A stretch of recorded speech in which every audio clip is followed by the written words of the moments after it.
So welcome to another exploration into consciousness with the Nouveau Hub. Great to have you here. And we've been meeting in secrecy, so it's not that no, we haven't been doing any work. We haven't been chatting with each other, but we have. And today maybe is the day where we're going to record it again.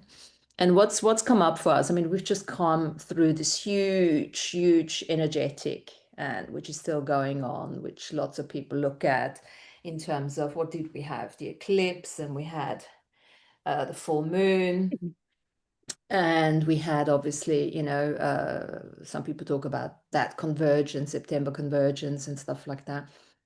And it renders itself beautifully to talk about the paradox of oversoul embodiment.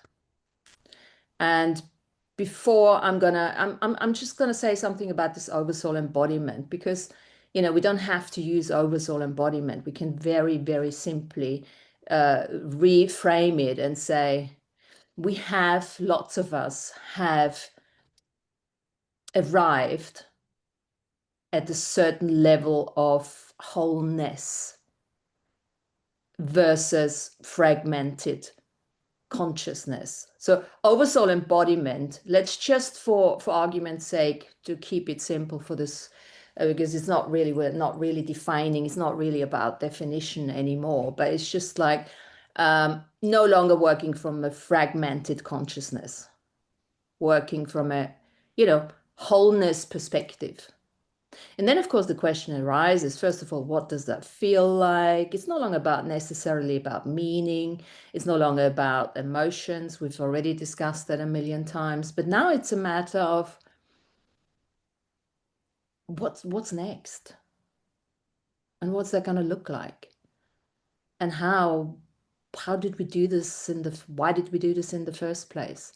So let's use the term of oversoul embodiment, which is flying all over the place at the moment because so many people are using ChatGPT, that amplified intelligence. And without defining it a certain particular way, let's just work on no longer fractured consciousness and the paradox of that. And I'm just going to kick it off because I've been looking into, obviously, how do I perceive, how do I feel since I've been working with all of this and, all the energies that are coming in, and my life is becoming more and more, and I want to use the word mundane. It's becoming more and more ordinary. It's becoming more and more grounded. And I've always been a super grounded person. I just never knew about it. But now it's like totally that vertical. And this is what I want to throw in so that we have a little bit of a visual going. So what if that oversoul embodiment is the connection, the conduit to the body as the connection to source, to anchoring into the earth, all the way up into the cosmos, that vertical line. And what if all this karmic resolution business, galactic ascension machine, what we used to, in earlier days, that wording, the assemblance of all those fracture-like parts of our soul, what if that was all about anchoring ourselves into, I'm not going to add it now, I'm going to add the false hologram. Yeah? Because we had to do that. In order to survive, in order to be here, to thrive, to be able to live, we had to anchor ourselves in that false hologram. That is obviously, supported still by the primordial matrix. But it's obviously shading it and overlaying it and blah, blah, blah. But we had to, as human beings, and that was the mission, to come in and to really anchor ourselves in, to do the descendants into this planet and bringing all, and I say descendants, not ascendant, because we had to bring our shards in. We had to bring it all together into this wholeness, this resolution. We had to download our different braids, our different, versions of ourselves. And we had to do the healing, of course, the clearing, this, all that sovereignty work and the self-mastery. So self-mastery and oversoul embodiment, it's a package deal. And that is that vertical line, right? Where the oversoul becomes the conduit. And I personally, I have found myself at that stage for a long time. I didn't have the words for it, but I found myself. I'm totally there. But I'm also obviously aware of, that at the same time, we have been working on creating a new hologram, what we call the new earth, right? The new hologram. So the new hologram of this new earth, whatever you want to call it, golden age, some people call it that, is running parallel to that false hologram. And what we are doing now is we're not moving anywhere. We're staying where we are. But what we're doing is we are beginning to more and more focus more onto that new hologram that is also not just bringing back the primordial matrix, but it's restoring it, it's upgrading it. And our job is now, from all the oversoul embodied people here that have reached a level of wholeness, are now starting to stabilize that new hologram. So we don't have to fight the old hologram. We don't have to dissolve it. It will do its own thing. All we need to do is, through being coherently aligned to our oversoul, embodiment, and resonate, so beginning to resonate with the new hologram that is being anchored in now. We have to stabilize that. So lots of us are still doing the simultaneous work, helping people not to cross, but there is no movement as such. There is just a stabilization of that other hologram. And that still, for me, is still the vertical line. Yeah. Now, and this is where, I find myself in these high energy moments that we're going through, that the earth is going through, everyone else. And I'm looking at all those posts, and I do not have the same reaction that I am reading from other people. I feel utterly grounded. I feel mundanely, almost like still, almost like I want to throw in the boredom at times, because that's the old way of how I would have put it, because it's becoming so ordinary. And I'm like, all this work we've done, for what? And I needed to understand that, and hence my exploration, with a fascia codex that led me to this very simple, what we have actually talked about before, vertical, and now comes the horizontal. And the horizontal is now the expansion of that soul embodiment, that oversoul embodiment, that expansion over timelines, over species, over, galaxies, that expanding out. Now the vertical remains, because this is part of why we're here, because this is what Earth is doing. Earth is moving from being a seventh-dimensional seed planet into becoming a harmonic node for hybrid human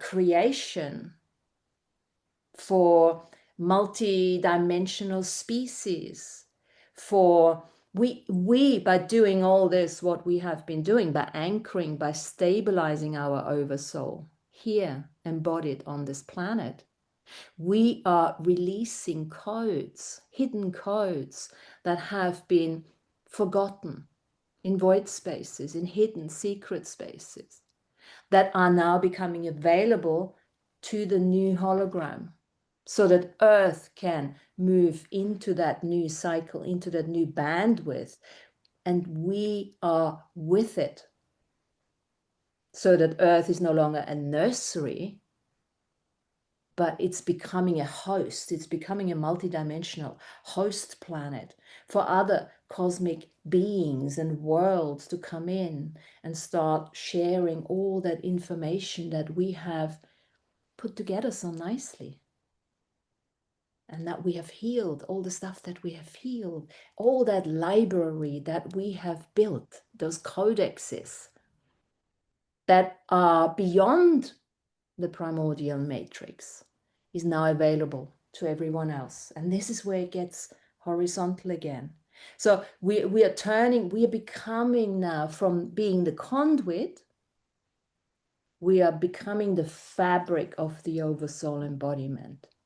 We're becoming the field. We're becoming everything. And remember when we talked about beingness, we talked about beingness for so long now. The beingness versus the doingness. It's like Sandrine's got this lovely river in the back there. It's like she is the river. So tell us your experience, Sandrine, when you did your meditation. How has meditation changed for you, or how do you perceive it now from that embodied oversoul field that you have become? So as per, I mean, all the leaps and bounds that we have done over the last month, or over the last year, actually, and me, the realization that through the galactic calendar, being this skywalker, where I am already this vertical, I embody this verticalness because I'm walking the sky, I'm bringing these two things together, and we have talked about that in one of our secret meetings. But what I would like to add, because it just came, and then I'm coming to the meditation in a sense. The verticalness, once you find this alignment, and once you're connected in this alignment, there is no more novelty, but the novelty comes from moving the next step, so in the horizontal way, right? I mean, if you allow this, I mean, multidimensionality, whatever you want, but once we have the vertical, and once we have aligned it, and once we have stabilized that, there is either a step forward, a step back, a step to the side, a step to the diagonal, whatever. But it's in that step, or in that movement, that is where the novelty and the originality then lies, and the next steps comes in.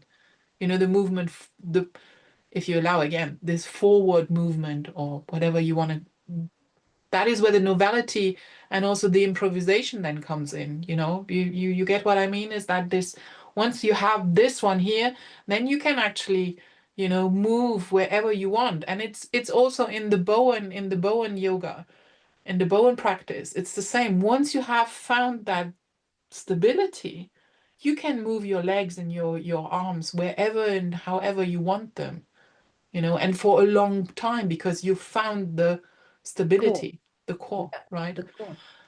And coming to the meditation is that, I mean, what opened up a lot, and I talked with Martina at the beginning of the week about that, is when I went into the cathedral and listened to the organ being played for free.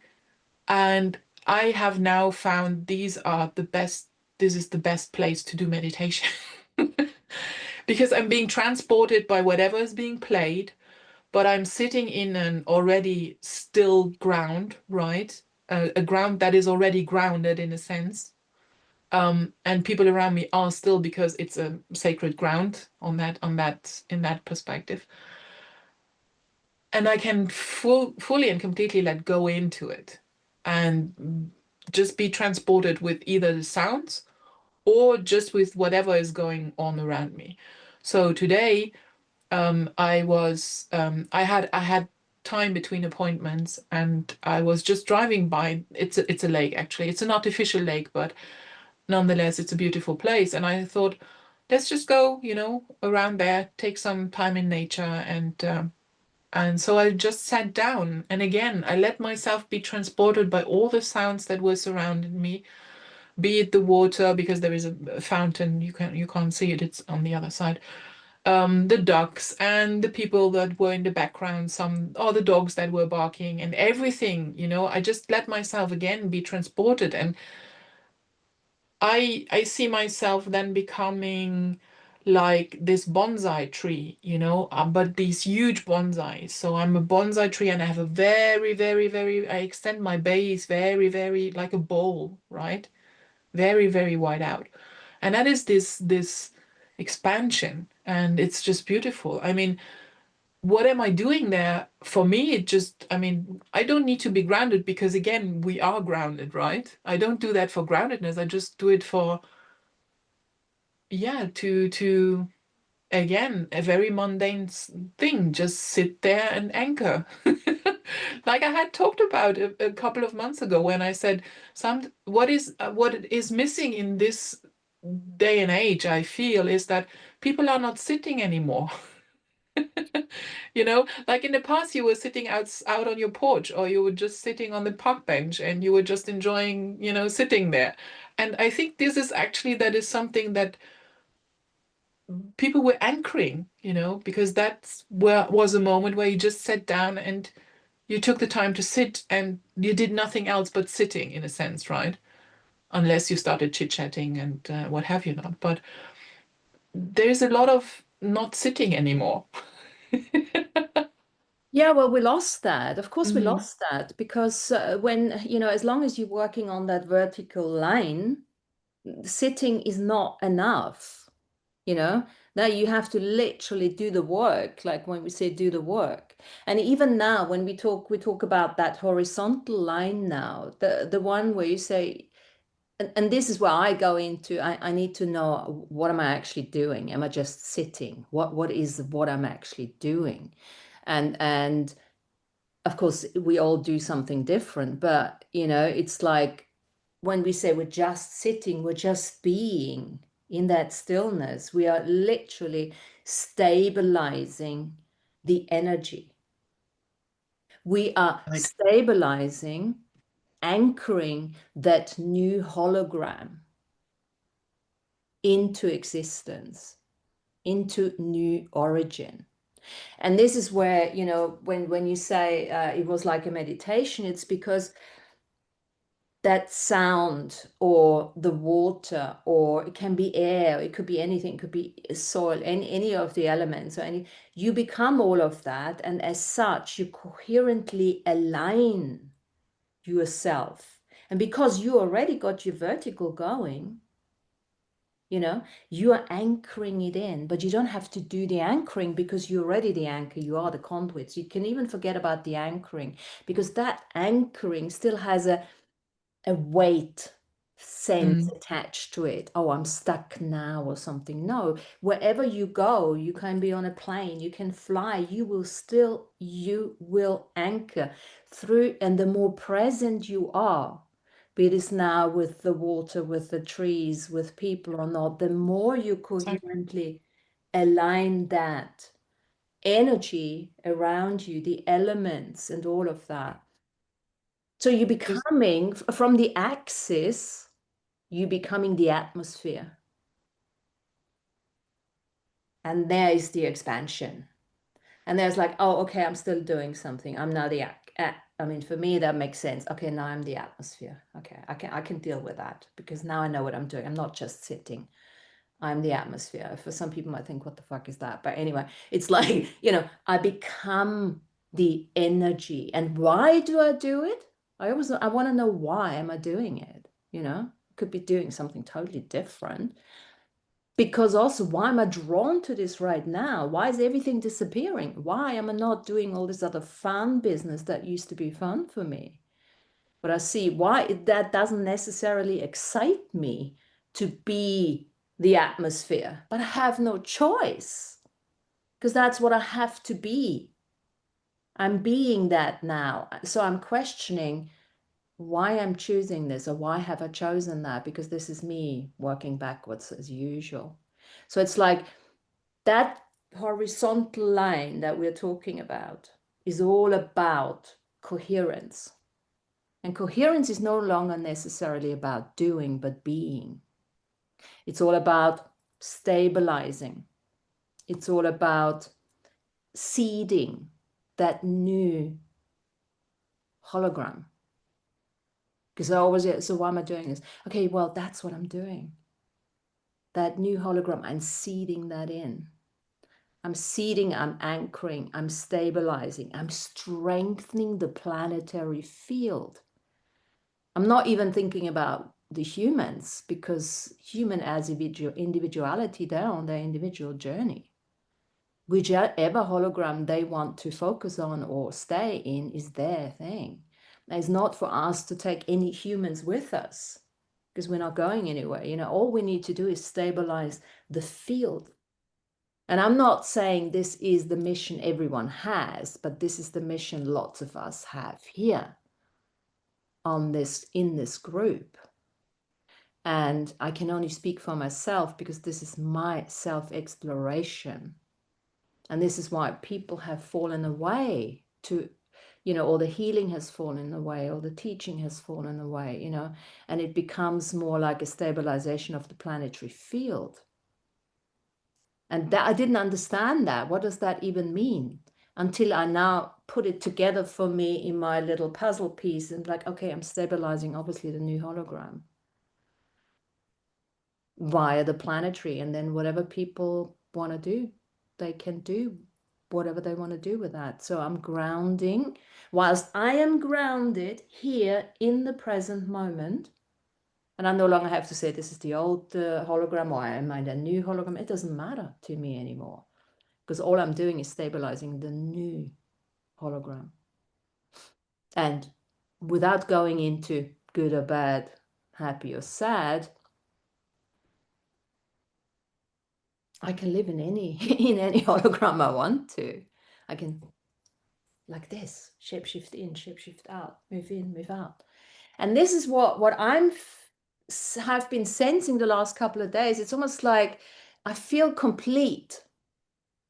And it's like, what am I supposed to be doing with this now? How do I learn to live in a place where my mission, my initial mission that I came in here for, and that I have not had just in this incarnation, but in many, many, many, many, many incarnations.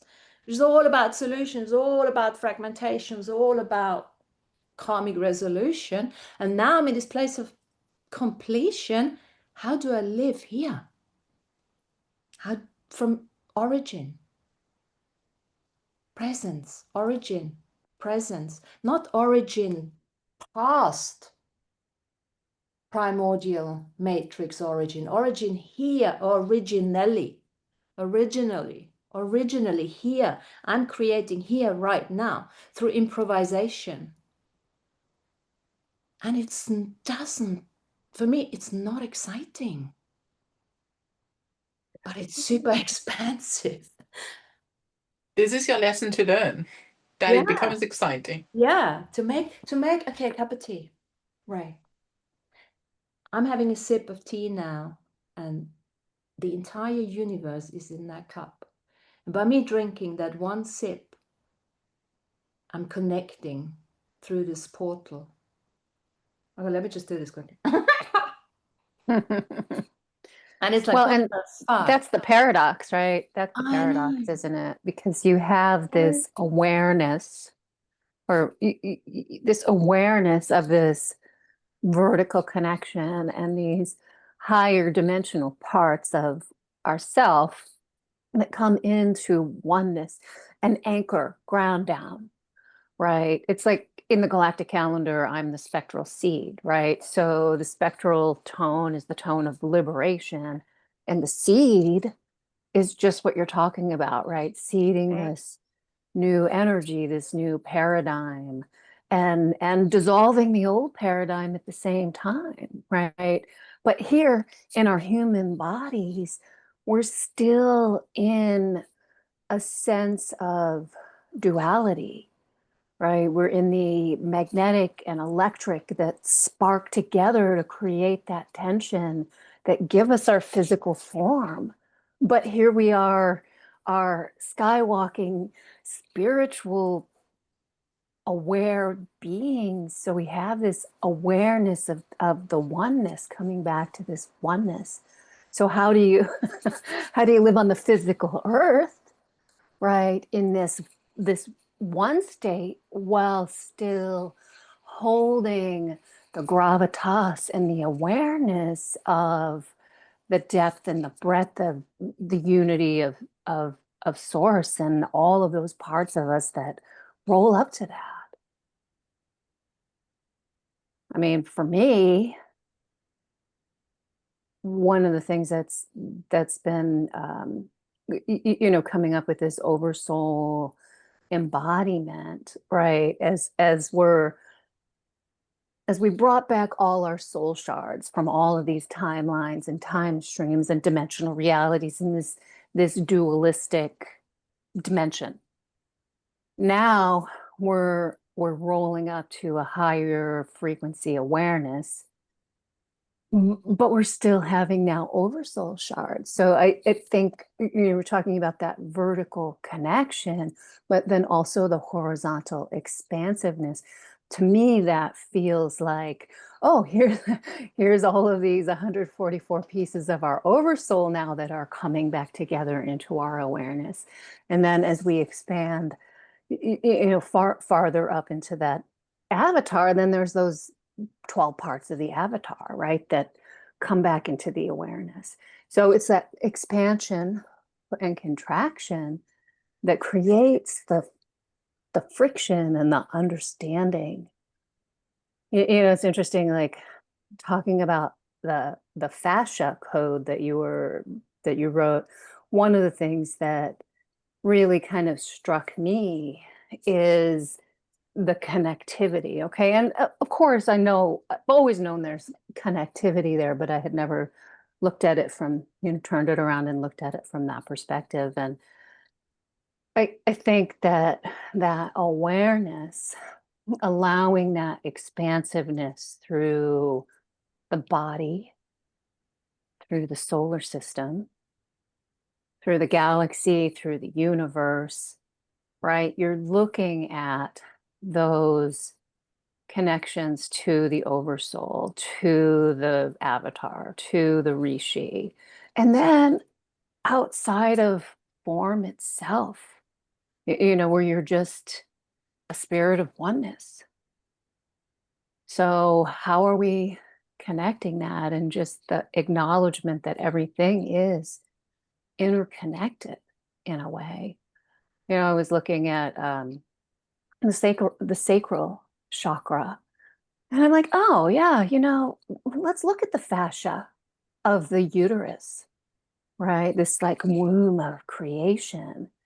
And when I looked up pictures of the fascia of the uterus, that sacral chakra, that portal of creativity and sensuality and sexuality, it looks like a bull's head. You've got like the nose that comes down, and sort of like the horns that come out this way. And this is really on point with one of the things that I've been working with. So we were talking about the oversoul. It's like the oversoul of Earth is Terra, that higher dimensional part of Earth. And it's my understanding that when the grids were blown up out of Terra and we dropped into this lower dimensional energy, that basically like the sun came out and then all of the planets split out. And so if the sun was part of that part of Terra that got separated and dropped down in lower dimensionality, and then all of the planets split out, then each one of those planets must represent one of the chakras. So like looking at Venus, the energy of Venus, and the way that Taurus is ruled by Venus. And of course, here's the sacral chakra of our solar system, that planetary body that like looks like the head of the bull when you look in the feminine body. So these are just some of the things that are, coming up for me as we're exploring, as we're in this sort of like portal of creation now, where we just had the eclipse. We're going to have another eclipse on the 21st, right? And then we have the equinox right after that. So we're in this window. But today we're starting a new cycle in the galactic calendar, a new 13-day cycle that's ruled by the dog, the white dog. And the dog is about love and loyalty and heart, right? So this overreaching energy is going to inform really the next 13 days. So bringing in, what does loyalty look like? What are we holding, in loyalty to that we don't need to, right? And where is our love, our passion? Where is our heart? So also the crystal card that came up for our group today is the ruby. This is a ruby record keeper. So this ruby record keeper that I have is layers and layers and layers and layers. And it's kind of hard to see, but it's almost like you can sort of even see the layers on top. They almost look like a triangulation. And these layers that have, it's like sedimentary layers of rock, right, that hold information about Earth. He was talking about the flood, right, in mythology with my husband the other day. He's like, well, there's not really proof that this flood happened around the world. I'm like, well, yes, actually, there is. If you look at the geological record, you can see in every culture these layers of sedimentary rock that show that this place was covered with water, right? And so there's layers and layers and layers and layers that we're releasing and uncovering. And, on an individual perspective and a collective perspective. I mean, my individual work is my individual work, and it informs the collective, right? Just how you're talking about how you hold the field, the elemental field, right? And stabilize the field. But there's still all of those layers, from past timelines that we're still processing, even though we don't even understand, right? It's like those layers of the oversoul, those oversoul shards that need to come into understanding and come into love and forgiveness so we can integrate that part, just like we were integrating soul shards, up until who knows when. Maybe still. It's not a linear thing. Oh yeah, But it's it, yeah, yeah, go. don't you find that when you have found this alignment and okay, because of the integration of the soul charts, I find is something a little bit more chaotic. I find that maybe now with the overs, so having found this alignment and this rod in a sense, like what you're describing in the book, you feel much more lighter again, because there is this posture and there is the core, and now you can move from everywhere. So I sense that the oversoul shards, and good that you mention it because this gonna be the way for Martina out of boredom. No, I'm just joking. You know me. Yeah.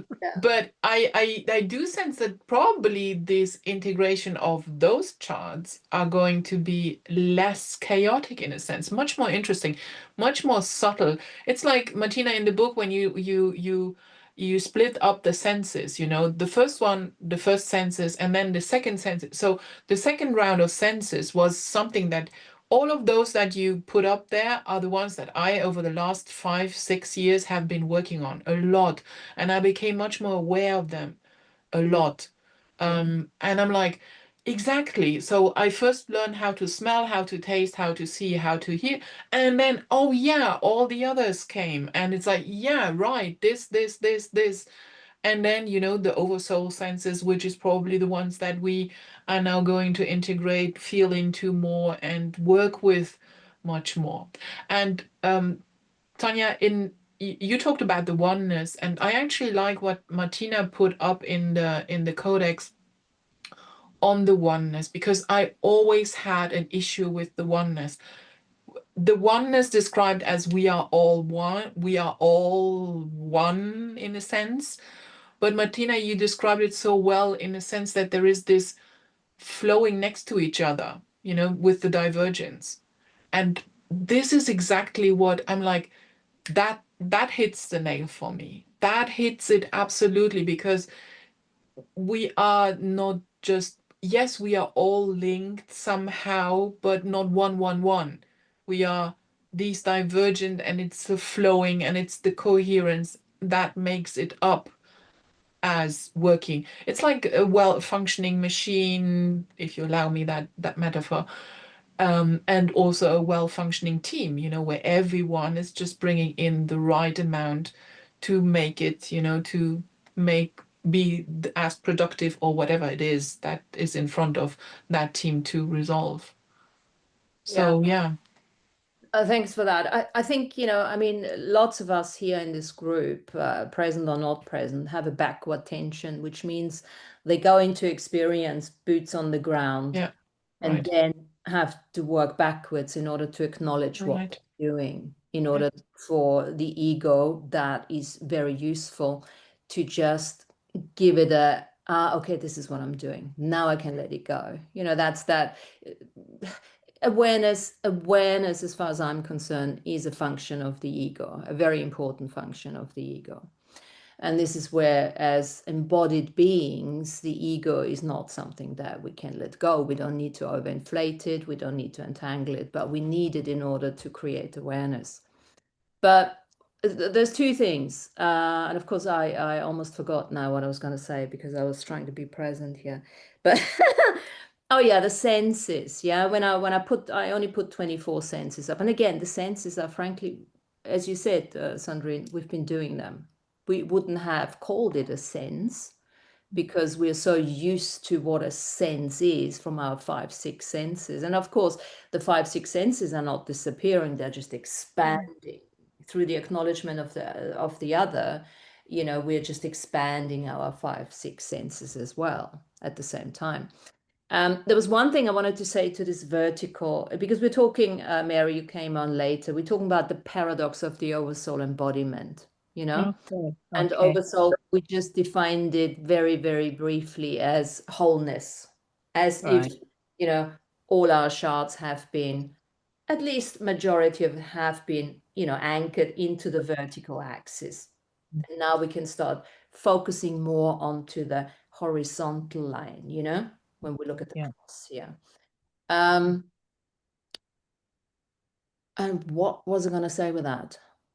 Which was super important. on the vertical.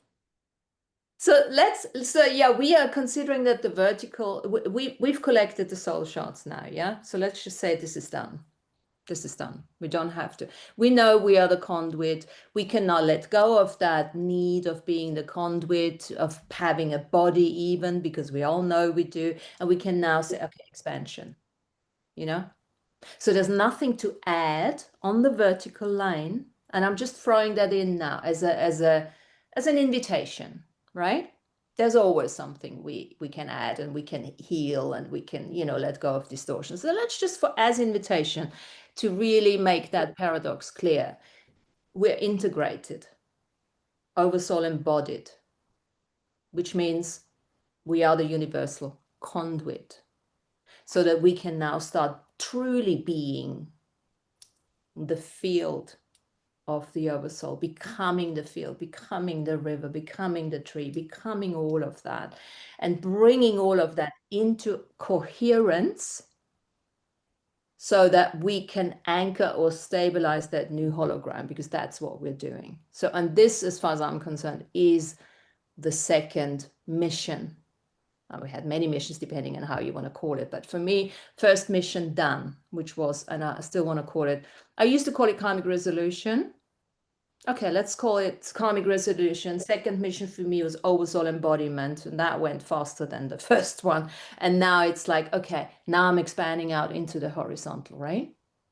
Now, Tanya, you beautifully talked about those layers, right? Those layers that the fragmentation has created in the planet and in the collective. So whilst we have now embodied our shards on the vertical, those layers are still there, right? Planetary, grid, collective. Right. This is where the horizontal comes in now, right? So when we are now working with those layers, and those are the fascia layers, right? As we are stretching our bodies, because we are the integrated soul embodied conduit, when we do exercise on the mat or just a gesture or just talking to each other, we are changing our fascia. And as such, we are healing, or healing is no longer the right word, stabilizing that fascia on a planetary level. So it's almost like when we go horizontal, we're going to expand into timelines, into different species, into multidimensional diversity, dimensionality.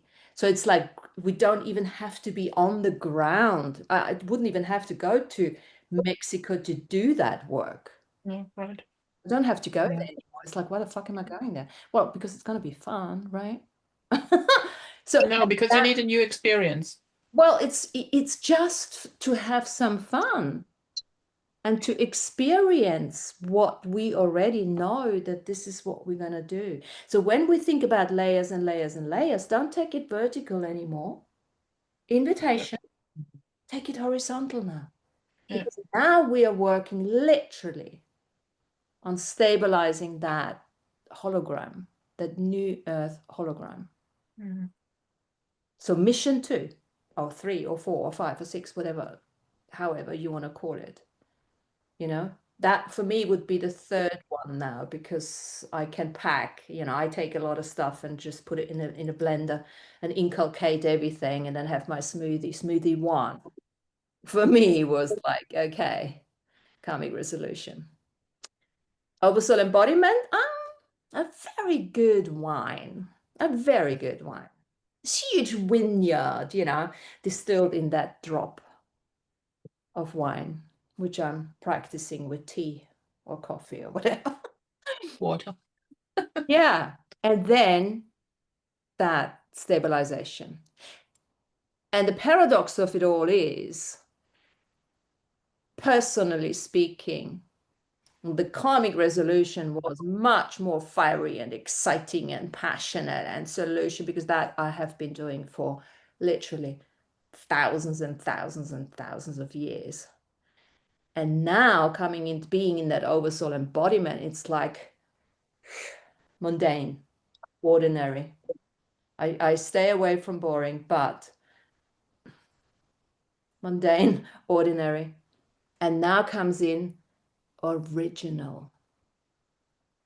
Because this is the thing. I just realized 2 days ago, because I was struggling with this original origin. Because for me, the way I have my time oriented in my body, I literally got the past on the left and the future on the right sometimes, or in the front, but sometimes on the right, because then I don't want to call it control, but that gives me sort of an oversight what's going on, right? But there was distance implied for origin. And we always say, go back to the primordial matrix, go back to origin, go back into the past to figure things out. And I realized that that was my mistake, or the mistake is the wrong. I just oriented it incorrectly, because origin is here right now. So for me, origin, like Sandrine initially, she said, oh, can we call it source? No, we can't. We can call it source, but then that confuses again. It depends how you are oriented. Even source could, for me, is more like, oh, that used to be that, right?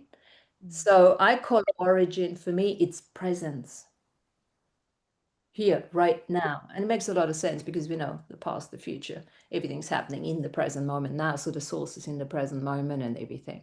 The body's in the present moment, and everything. And the conduit, of course, which is the connection between the source and the body, is in the present moment too. But from that original place that we have arrived here right now, well, literally, it has to be mundane, doesn't it? In a way, because we haven't created it yet. And this is how I like, okay. Now, moment. And with each turn of that spiral, right? Like talking about the precession of the equinoxes, and each turn of that cycle is a spiral that lifts in frequency, but also sets a new intention. Mhm. So you can go into the past intentions to clear them out of the field, but you're already past that, right? Mm. Because when you're turning that spiral, you're getting that, frequency lift, frequency lift, frequency lift, new intention, new intention, new intention. Yeah. Yeah. And exactly. And then as you go up that spiral, and we're not just going up, there's no linearity, up, down, whatever. All of a sudden, there's not even intention anymore. And it's like, okay, shit, what now? Choice doesn't work anymore. Intention doesn't work anymore. Oh, now I gotta improvise, right? Ooh, improvise. And that gets interesting. How do we improvise, right? And that's where it comes really, really handy that even if improvisation is not something new, okay? This is super, super, super important because it's always like, what's new? What's new? No, there's nothing to add to any of that. Once the oversoul is embodied, we're not adding anything. We are just expanding our coherence and resonance horizontally. We are fully anchored in, we're fully whole, and we're expanding our coherence and resonance horizontally. And that's just a little, for me, it's a little, okay, to remind myself, and also, of course, staying in the heart, like Tanya always, that would be that axis where the heart's in the middle, the gateway to all of that. But we talked about energy dispersion. It's like the grounding has changed. We're no longer having to ground into the earth because we are resonating with the earth. That's the new grounding. We're resonating with the galaxy. We're resonating. And it's like the breath now. I can't use the breath anymore and ground myself into the earth with the breath, exhaling down as I used to do, exhaling up, inhaling up, exhaling out. I have to now diffuse the breath. I started off bringing my breath, inhaling in, and then exhaling from the heart axis out into left and right, using my, oh, this looks like Mm. that, like the, what's it called? Ankh. Mhm. Then again, even that's limiting because the diffuser is the best, I think, example to use. The diffuser, which it just sprays out everywhere, back from everywhere, Yeah. omnidirectionally. And Well, this, and maybe you're not in the state that you are with your, oversoul integration. You're not grounding into the earth per se.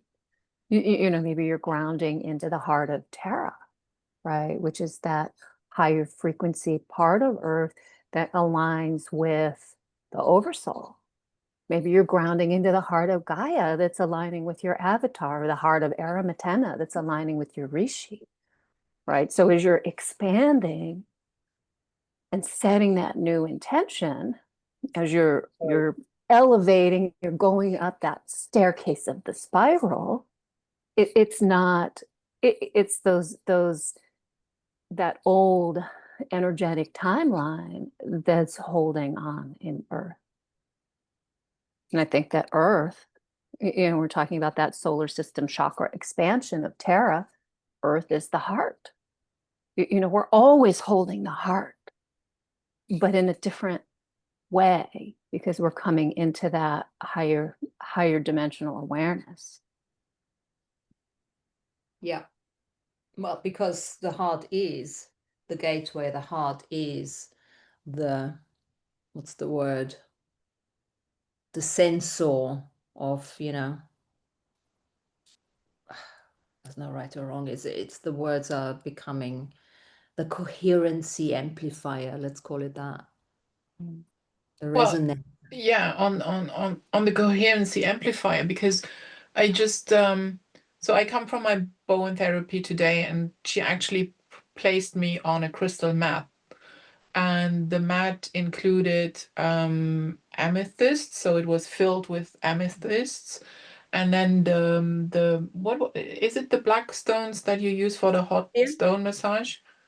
Obsidian, maybe? Yeah, obsidian. So it was studded with obsidian, and it was also heated, and it had a frequency. So she put in the earth frequency, the Schumann frequency it's 50 hertz, I think it was.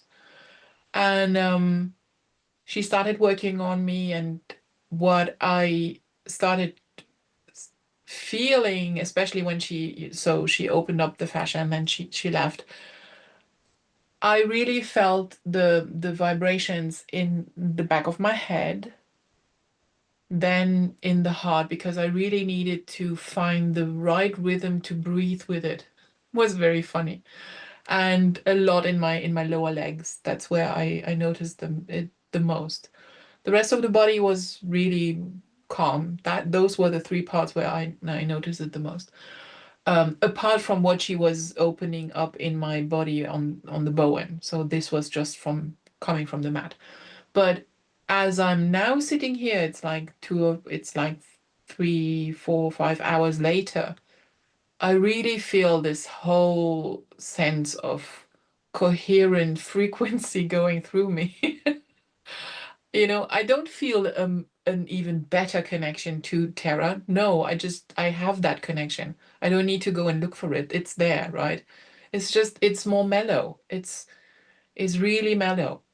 And the funny thing is, since I have started the Bowen, and I think I have told you before, and this sounds weird, I know it is, but if I now need to go into water at the bathroom to go to the bathroom, I sense that even my flow of my water leaving my body is more directional than before. It's less distorted. I know it sounds completely nuts, but I also talked with my Bowen therapist about it. I said, every time I notice this, every time when I go and get lead water after the therapy, I sense it is much more aligned than normal. It's like it's crazy, but I sense that, and I feel it, and I'm like, this is ridiculous, but no, so this is also the raised awareness of, how this whole coherence work is actually really doing a lot of good also, and is working. Beautiful, beautiful. I mean, it's just like the advanced sensing, Mm, the right. mechanism of the body is just becoming more advanced. And, when we say advanced, it could mean just that. It's just, it could just be that. Sure. It's nothing sensational. Yeah, I'm not chasing after the sensations. It's just, being in this mellowness and going with this, and it's just working. So that's what the beauty is in it.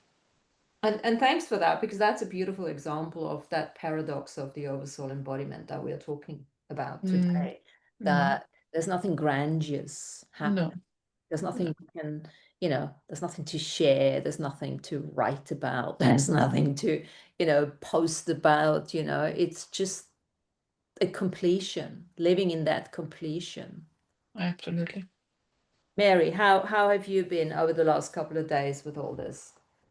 Well, I'm finding this conversation really interesting because it really resonates with me. I was just listening there as you were talking, and sometimes I don't know myself. I don't recognize myself. Now that sounds very dramatic. I haven't changed that much, but I do have to pinch myself sometimes and think, I wouldn't have been like this. I wouldn't have dealt with this like this. So I know there's a massive change. It's really subtle. It's really quiet. It's really calm and peaceful. And there's hardly any words because this is why I'm finding it so difficult to find words. Um, when you were talking there about the oversoul, Martina, you were talking about, getting into the oversoul integration, and then you arrive, and it's like, right, well, okay, this is it. That's all there is. And I was thinking, yeah, I identify with that, but I think that I found the integration part and the seeking part really exciting. Yeah. I think that's where the excitement was. And, every little bit that you kind of got or you integrated was so exciting. And then you arrive and it's like, gosh, where have I arrived now? What's this? And it's almost like nothingness. And it's a bit weird, but yet it's a very full feeling. There's a fullness to it, I feel, in the body. And in that fullness, there's no more seeking, no more looking, no more searching. You've got it. You've got it all. You've got it now. You don't need to go here. You don't need to go there. It's in you. It was always there. You just never knew. And it's like, what do you do with it now?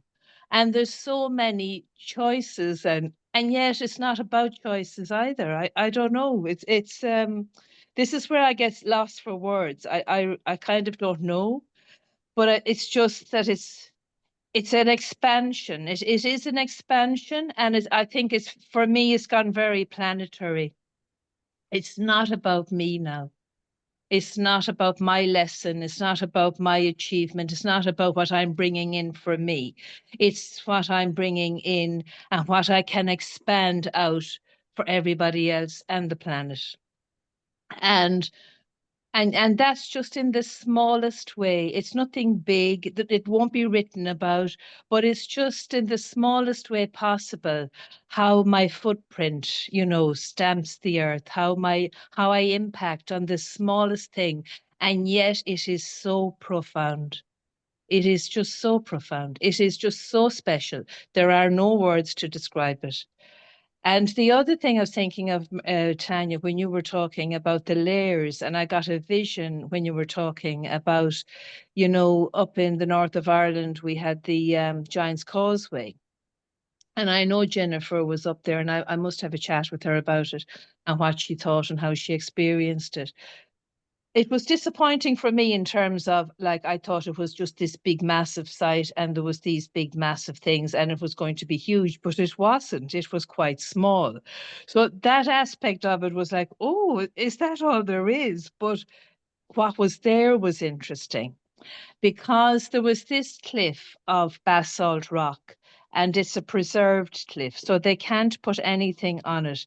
It's one of those sites in the world that you can't interfere with, and rocks fall off it. And if you're, if you're unlucky enough to be walking by it and you get hit by a rock, that's tough. They can't put even wire up to protect it. They have to allow it do its own thing.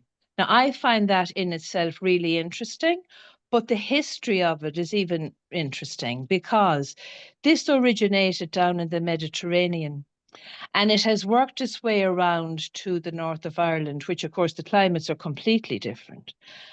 And there's layers of the rock, like you were talking about, Tanya. There's layers of the rock, and you can do this with all the cliffs here as well, and cliffs anywhere. You can track the layers, and there's this little section in between, and there's another layer and another section. So you can nearly track the lifetime of what you can see above the sea level.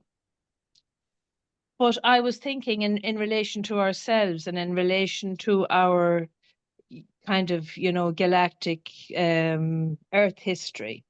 Like we have done an awful lot of traveling and moving and twisting and turning and spiraling.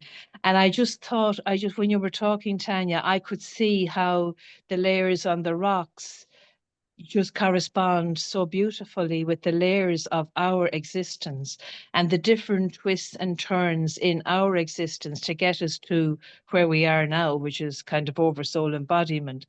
But the history is, again, it's like the journey to the oversoul embodiment. I think the history is so exciting and it's so interesting. And so the journey was nearly more interesting than the destination, to be honest. And yet the destination the destination is what it was kind of all about, but not really. The journey is equally as important as the destination. So I suppose in the journey, I always thought it was where I was going to arrive that was important. But actually, the journey was just as important as where I've arrived. So, yeah, it's I don't know what it is. I don't know what it is. I'm not going to put a word on it because I'm just looking for a word now to put on it, and I don't have one. So, Well, this is great. Great. Thanks for saying. okay. But then again, it's like the spiral, right? What if the spiral Mm, is the journey, right? So the journey hasn't really, that was never a journey anyway, as you say, it was always about the yeah, experience. But yeah. then, at the same time, the journey hasn't stopped just because we've Mm, arrived here now. It's like, it's just a level of perception and awareness. And now, it will go deeper and deeper and deeper. It's just mm, no longer necessarily vertical, but now we're going horizontal. And I think that yes. look at from Mm, a different yeah. aspect. Mm, That is unlimited. yes. That vertical is still limited because that's Yeah. who I am, that we are. And once Mm, we're moving out, once we're moving on from this planet, that vertical disappears, right? mm, We'll still take our, experiences with us to a certain extent, but that vertical then disappears. mm, This will never. That's the infinity. yeah. Yeah. And even when you do it, Martina, even as I look at you, put, the vision of that, it's Mm. what it's all about. And that's probably why it feels full, Mm. It's you like know. one of the things when I was working the dragon lines in Austria on my last trip, and I was wild swimming in the Danube. And Mm, one of the things was, yeah, to ground myself down. And most importantly, it was ground yourself out from all the way the beginning of the Danube into the Black Sea, that. And that I did that a couple of times when I did my swimming. And it's like it started to become more and more important to me to remember that, you know, yeah. when you get to like, okay, nothing to add, nothing to add, I'm bored. Well, it's not about that anymore. It's not about that vertical journey anymore. That was mission accomplished now. This is that journey, and that is endless. And that's experimentation, right? And that's Mm, origin. And there's no reference point to that. And that's where it gets slightly, disorienting because we can't go back into the past, mm, get a reference point for that. No, no, there is no such thing. As soon as you go back into memory, you're already back in the vertical. mm, We have to go beyond memory. yeah. We have to go beyond primordial matrix. Because frankly, some of us remember. I don't necessarily have to remember because, it's for me, it's more an integration Mm, thing, the way I work. It's lovely to know what I've done, but it's not really that relevant to me. It's like, this is like, oh, okay. And then just like, I expand into that. And boredom just has no space there. Mundane has no space there. And then if you take that into that sip of coffee or into that conversation, that moment being with you in that present, is like, okay, I wouldn't call it excitement anymore. It's much deeper than that. There yeah. is Yeah. joy, Ecstasy. able to, it's not even sharing anymore. It's not even, Yeah. there's no teaching in any of it. It's being witnessed and Mm, witnessing. in our Yeah. joy. Yeah. And that there's a beauty in that. And there is, I think, meaning.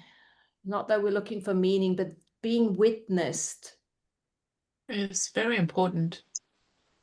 It somehow adds to the level of resonance and coherence that we can sort of expand into the field, you know.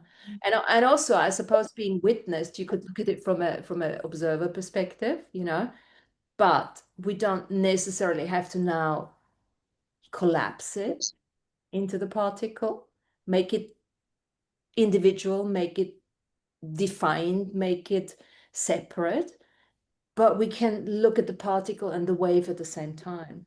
Because if this is the wave, then this is the particle.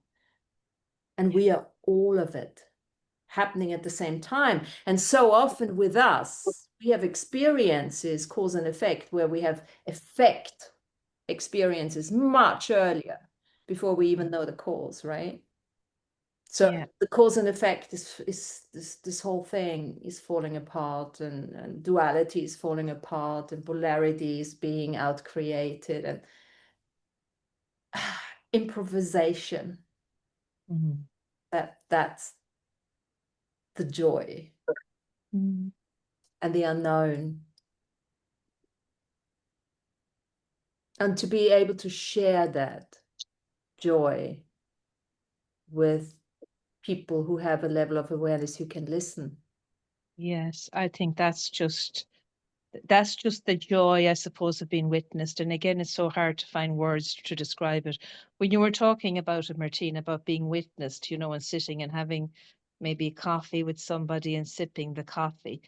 And, you know, I could visualize the two people, we'll say, tasting it and both experiencing the beauty of the taste and all of that. But I could actually, as you were describing it, and I could feel that you were finding it hard to get a word to describe it, I could feel it in my heart. It was almost like my heart was bigger or expanded or nearly jumped, but it didn't jump. That's not right. But I can't explain what I felt. But that's where I felt it. And I know that that's what I feel when I'm witnessed by another in a sovereign way. And that's where I feel it.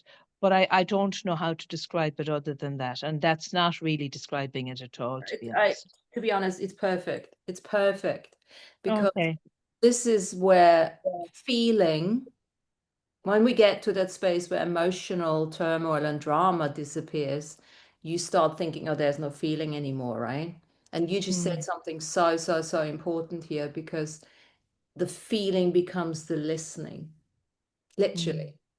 By listening, you start, it's that feeling. And you could call it whatever. I'm feeling you, or I'm listening to you. And that's that. It's beyond receiving. Yes. Beyond receiving. It's, and we've always, we all have that experience when we speak to people and we're not being listened to, we're not being witnessed, we're not being, because of lack of awareness on the other side, or judgment or jealousy or hatred, whatever. And you can physically feel it, right? It Yeah. hurts. It hurts when you now listen, when you talk to somebody and they lie to you or they try to hide. It physically hurts. Do you find that? Absolutely. I will feel it in my body first before I will actually be able to voice it. And that's something, I don't know if that's just personal to me, but that's why I'm finding it difficult sometimes now to find words for things. But I can feel it. I can feel it, but I can't describe it. But I definitely will feel it in the body. You know, I'll feel if there's a block and somebody isn't hearing me, or somebody has gone into judgment as I'm talking. I can pick it up, and I know that I can trust myself in that. You know, it's not the projection, and it's not that old, you know, therapy thing, you know, that is outdated, to be honest, anymore, really. It's outdated for people that can experience on this level. It has its place and it does serve a purpose, but for me, not anymore. No, exactly. I mean, Mm. that listening or the feeling becomes that listening. And that's Yeah. something we have to feel into, we have to listen into. But you just saw, because I've had this experience and then it came up in one of my explorations, but you so beautifully just explained it. And Did I? I don't know. that, What did I explain? Sorry. that listening becomes All feeling. right. Yes, yes, Listening. yes. Yeah, yeah. Yeah, I think for me it's almost like a repulsion, right? Or like a bounce back. Like Mhm. you can see when something you're saying is being received, and you Mhm. can see when there's a wall there, right? That it Yeah, bounces back to you, and then you're like, okay, I'm just gonna back up now and talk about something else because you can't hear me, Yeah. right? yeah, Whatever, for whatever reason, you can't hear what I'm saying. Yeah. yeah. It's that palpable resistance. Mm. hmm And hmm Like you can feel that wall yeah. go up and And then nothing.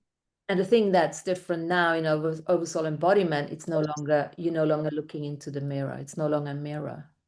You're no longer looking inside yourself where you can apply that to yourself. It's you reading the field. It's a field readout.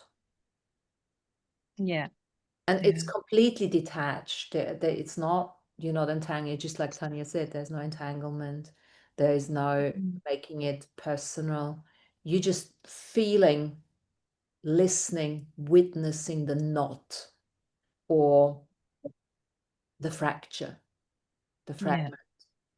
Mm. And we feel that or listen to that or witness. And this is why witnessing is such a good word for it, because there's no judgment implied. Yeah. You know? There's no entanglement implied, but there's no detachment implied either, you know, No. because you don't make yourself separate now just because you're perceiving that knot. You just know that you're reading that field. And by doing that, you're already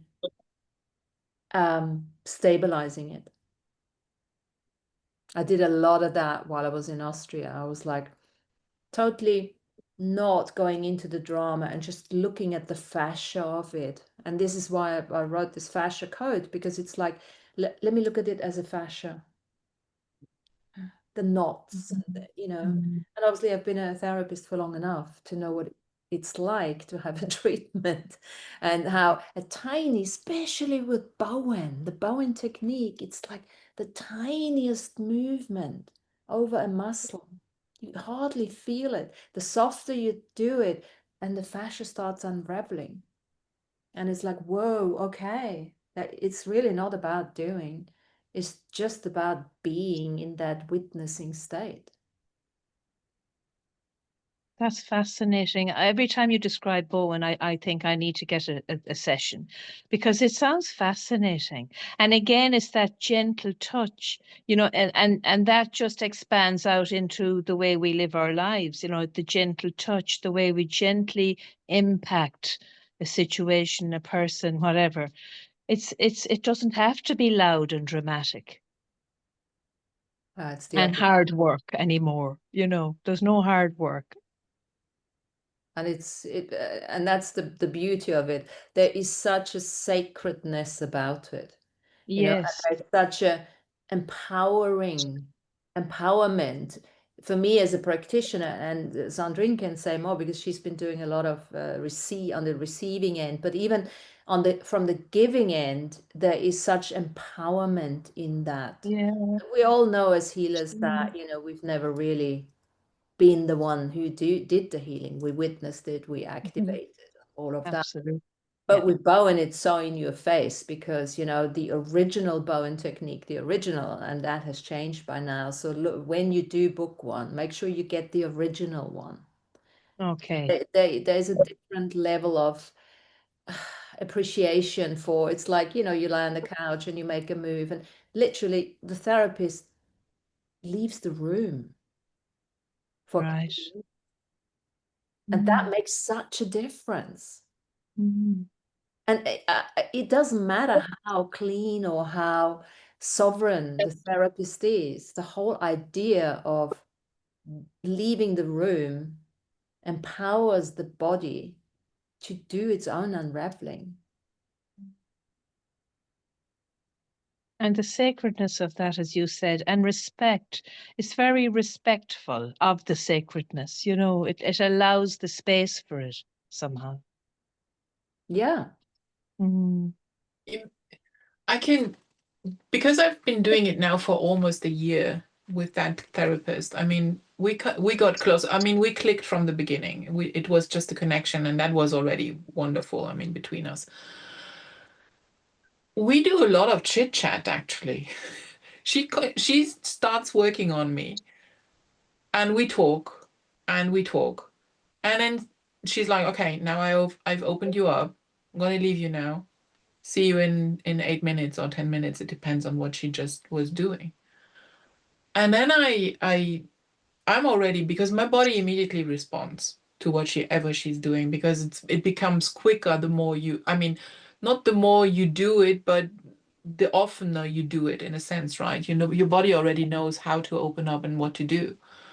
So now, today it was very particular because I was lying on that crystal mat, which gave me a different sense of, I call it flying, you know, or drifting off. If so if I'm in her other room where she has just a normal therapist mat, you know, the table where you lie on, I literally start drifting off. So my body drifts off. It's not my mind that is drifting off. I just sense that, you know, like the highways are opening up and it becomes lighter. You know, I get a sensation of floating a little bit, right? Because I'm drifting literally off on where we're going. And then she comes back in, and then whatever she feels like, then she, you know, feels again what today, or she asked me, what do you want me, you know, what was particular this week or anything like that. Sometimes she just starts working again, you know, and then she does a lot of opening up my kidneys because of the fact that I'm, you know, the lymphatic systems, and draining a little bit, and just gets it flowing. Today we were working a lot with my hip, because she notices suddenly that, you know, it wasn't moving. She's like, has this been always like that? And I'm like, yeah, since a couple of times now, yeah, I'm blocked somehow. So she's working, you know, we were working on opening up that. And afterwards, when she left the room again, I felt it, everything is opening up until here, up to my head, right? Which was just yeah, interesting. And I can still feel how it is opening up on the right side. It's working over days, over days. We used to say 5 to 10 days. Has she done the TMJs for you? TMJ? The work, yeah?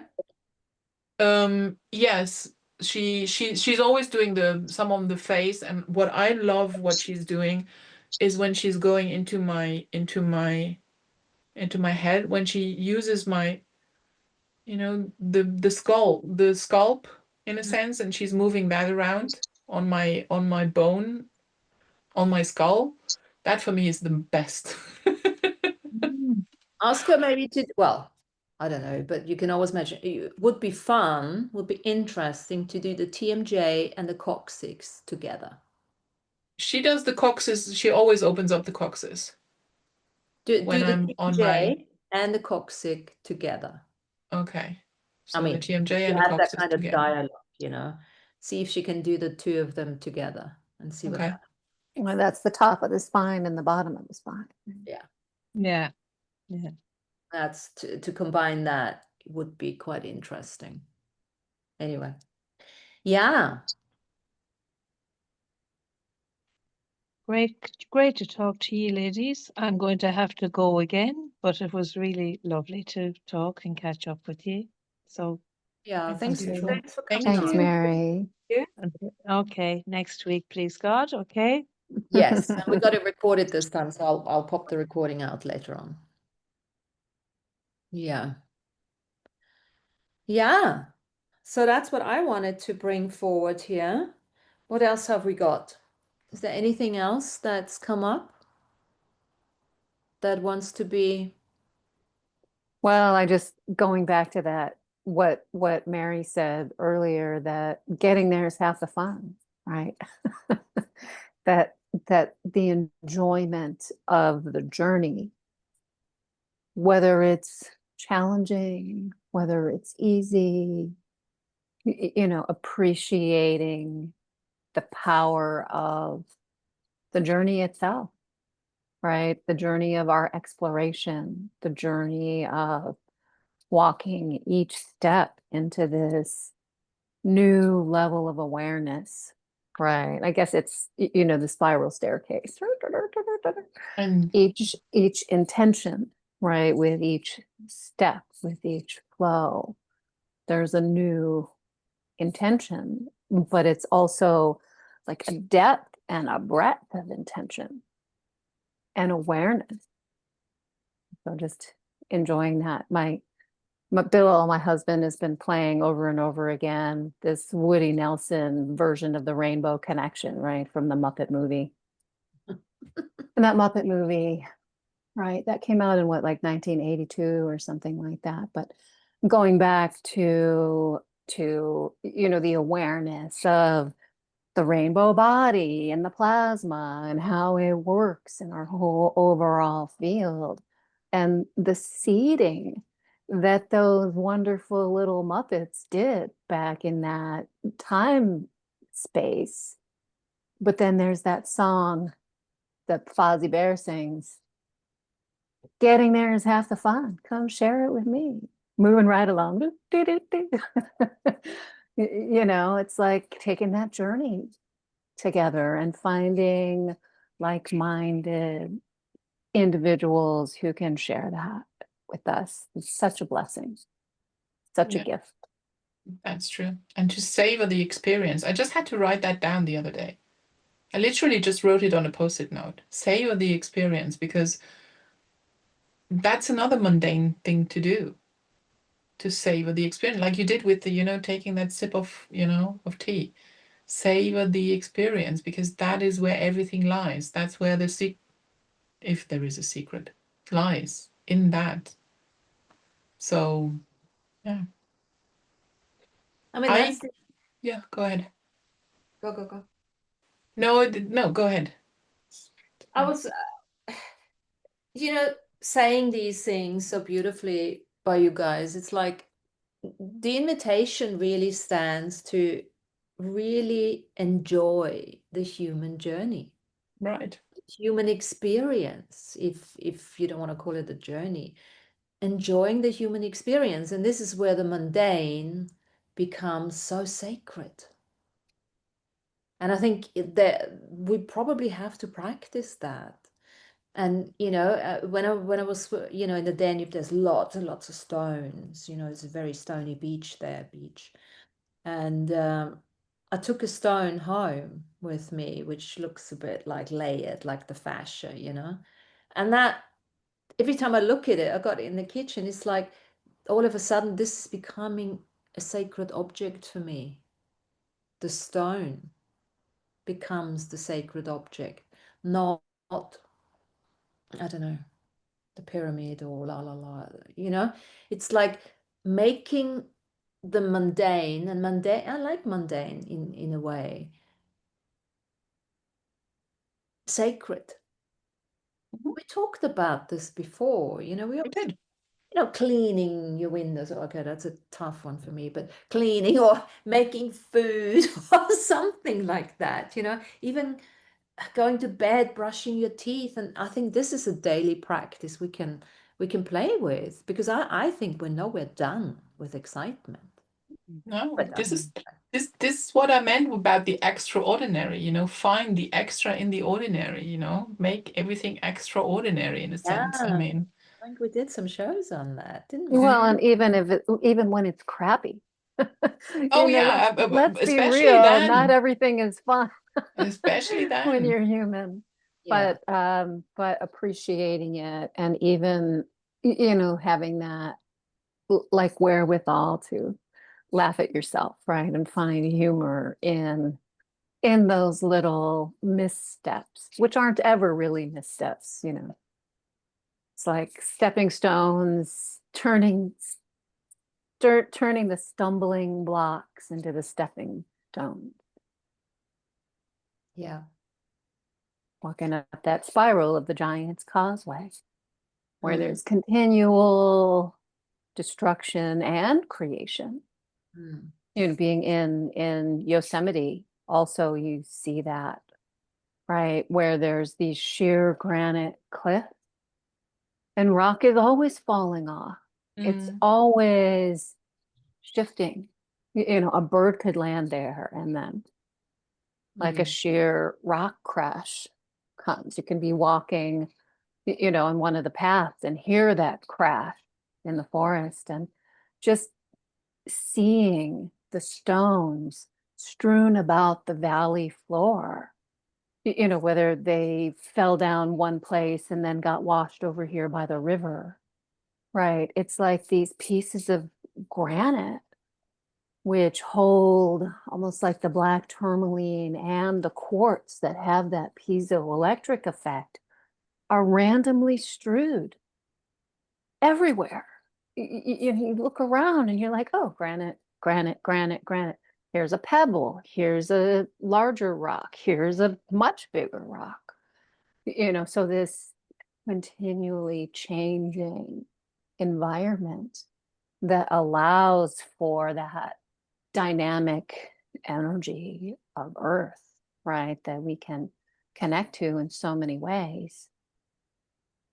Yeah, it's wonderful to witness that. Absolutely. And, you know, also you're talking about this dynamism and that, you know, the speed of everything, the speed of our awareness, you know, and not everyone is at the same level of Oversoul embodiment. And whilst the hierarchy is lessening, it's hugely, hugely, hugely important not to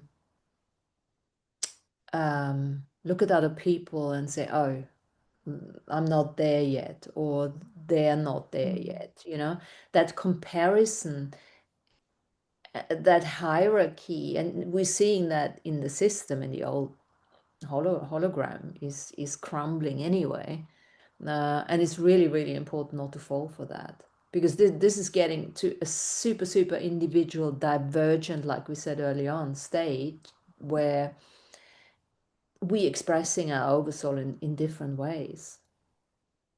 Well, I think too, you know, as a highly aware alpha, you know, person who sees what needs to be done and does it, right? One of the hardest things that I've had to learn to do is take a step back, right? And let people learn on their own. Right. You know, it's like I could do that in 30 seconds. Right. But you know, I see that this person is struggling to get the concept of it, and so it's taking a long time.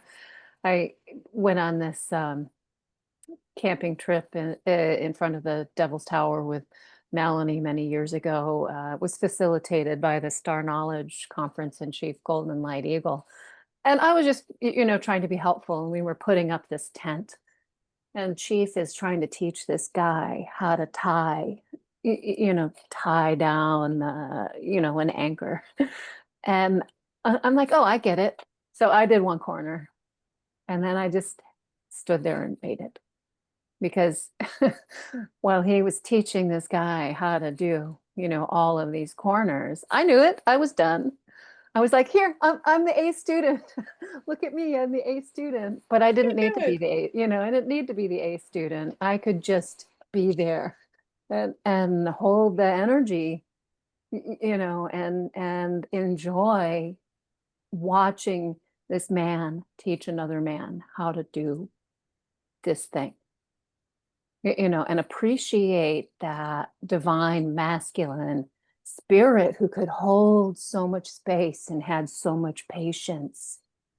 And so, you know, using that as a springboard for my own like level of patience and level of teaching, right? And not that we're the teacher or the healer or whatever anymore. We just are who we are in energy of coherence, but learning that patience, like learning that I don't need to do everything, that I can delegate, and people aren't going to do the things the way that I would.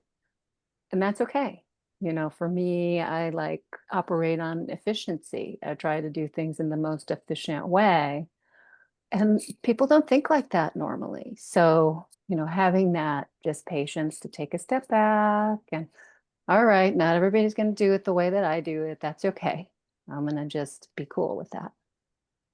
People have their journey, you know, and that's part of like not stepping on a, you know, someone else's journey and learning, right? Which goes back to, I don't know, I think integrating all of those parts so we can integrate that oversoul energy. Yep. Right? Releasing the need to be, you know, seen or appreciated for, you know, something that you've done, whatever. I don't know, it just doesn't seem relevant anymore. Yeah, and also why is it no longer relevant? Because you no longer need mirrors, you know? Well, we no longer need that ego, right? That says, oh, look at me. Look at me. Look at what I've done. I'm going to pat myself on the back. Not that we shouldn't appreciate ourselves and, you know, Mm. celebrate what we're doing, but it doesn't seem, it seems different than it did before. Like the need for being seen and being praised for whatever that is. It's not the same Yeah. now. I mean, that is the jump or the leap or I don't know, the crawl from vertical doing into horizontal being. Yeah. And good luck to all of us. Right. Right. Let's just say it's a continual journey. Yes, it is. Let's just say, well, fuck it, it's a continued Mhm. journey. At least we've now realized that it's, you know, we're supposed to be really enjoying the experience and the journey or whatever we want to call it, you know. But it's that living, you know, I wrote it down actually, learning to live inside completion. And of course, Inside completion. Okay. and completion of, I'm gonna rephrase that, learning to live inside completion of the, difficult to say, I say oversoul embodiment, or let's call it soul mastery, first mission, karmic resolution. Something's got completed. Yeah. Of course, everything gets completed all the time, and we have different markers for completion. But for me, it was that like living inside completion. It's like, yeah, okay. Because for me, that oversoul completion has now started to set in, and I was a little bit confused because that happened so fast. But then, of course, with the amplified intelligence that we have at our fingertips now, you know, everything just happens so much faster. And this is the invitation to allow yourself to be supported by it. Well, also because of the fact that we have been exercising. I mean, not putting aside the amplified intelligence, but the fact that we have been exercising so much, at one stage it just becomes easier to bend forward or to bend backwards, whatever you want to do. You see, and then it becomes easier. The more you do it, it becomes easier. So this is what this whole Absolutely. soul charting, in a sense, you know, it has been difficult. It was an exercise, but we went through it. And that is why the oversoul embodiment became so much easier, because again, we found the, you know, we found the anchor, and from there on it was easier to move. Now the expansion is then now the next journey. I mean, we've done a tremendous amount of prep work, and I'm Yeah. just talking about, well, let's just look at what we have done since what, May 2020, right? Mhm. 5 years now. Mhm. Every week. We have hardly ever missed a week. We haven't recorded all of them, but we have come together. Yeah. 10 or was it 2 people? It didn't matter, but we did. So there was commitment behind that, determination behind that. Of course, once you get into the amplified oversoul embodiment, it's like, okay, everything just falls into place because all of a sudden you're speaking to a, you know, sort of a neutral mirror. And we will never run out of subject matter, you know, We never run out of what? subject matter to talk Oh God, about. no. It expands all the time, and then we Well, that's right, but that is, and it is talk so about, important that we acknowledge again this, yeah, that we acknowledge this, that we have this space to actually be amongst us. And I'm not excluding anybody. Everybody is included. Just come and bring, you know, bring it on the table, because we can talk here literally about everything and anything, because we have this widening expansion of, you know, our perception as well. And yeah, it just helps and it contributes. So yeah, yeah, it's Well, just and that wonderful. appreciation of everybody's individual experience that Right. also enhances the whole. yeah. Mm, That divergent unity that we're talking about, you know. We're all exactly. different people, all living in different countries, all having different experiences, had experiences differently, and yet we have that asymmetric coherence that stabilizes the group. Absolutely. And that's the micro of how we are stabilizing the new hologram. And on that note, I love you all. The ones Love you too. And today is the white dog, although it's a brown dog, but it doesn't matter. It's a doggy dog. I'm Woo! some kind of dog, aren't I? I'm the crystal dog or something. You're You the are the crystal dog, yeah. dog. Mhm. You are. Hey! Yeah. It's your day. All right.